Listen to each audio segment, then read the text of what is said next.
Welcome back to Jiu Jitsu Studios Jiu Jitsu Interactive Training. We are going to continue with the Kimura / shoulder lock / T-wrap / Kimura trap series.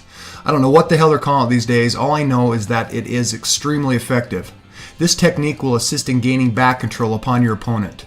Take note that through this technique training, there are three various Kimura actions that take place. Number 1, pushing away. Number 2, torquing towards the mat. And number 3, pulling back in towards the body. I will display these steps during the course of this technique. For this technique, we will basically want to bait our opponent into thinking that he has passed our guard. So once this happens, we will continue to hold tight to his wrist with the T-wrap grip Kimura hold. The more momentum they have coming through the pass, the better. This momentum will assist in the next step, which is to, number 1, push your opponent's arm, body, towards the direction of your head and over your body. The further you are able to get your opponent's body back towards the direction of your head, the higher the probability of executing this technique. I can explain this next step over and over again. However, this is one of those movements you can only thoroughly understand through muscle memorization training. The key here is the force and torque you apply to the Kimura hold through the progression of this technique. This next motion should progress in a consistent flow. It will torque your opponent's arm to the mat.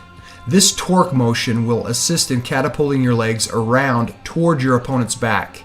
And now, suck their arm back in towards their chest. As you have probably noticed by now, the Kimura hold acts as an anchor through the evolution of this technique. Write this down. This technique is more about your body's motion and fluidity and less about muscling your opponent over your body. At this stage, your opponent will be on the other side of your body with his hip to the mat. Just like so. This is where you will keep the Kimura hold and sink your hooks in to finalize the control of your opponent. Back attacks will be demonstrated in a future visual breakdown. Reiteration time. Consistent repetition is key to the success of these techniques. If these moves are not consistently drilled on both sides, they will have a much lower success rate. Thanks for joining Jiu Jitsu Studios Jiu Jitsu Interactive Training, and if there is a technique you would like to see, do not hesitate to contact us at www.javi6studios.com or on our Facebook page at Javi6 Studios.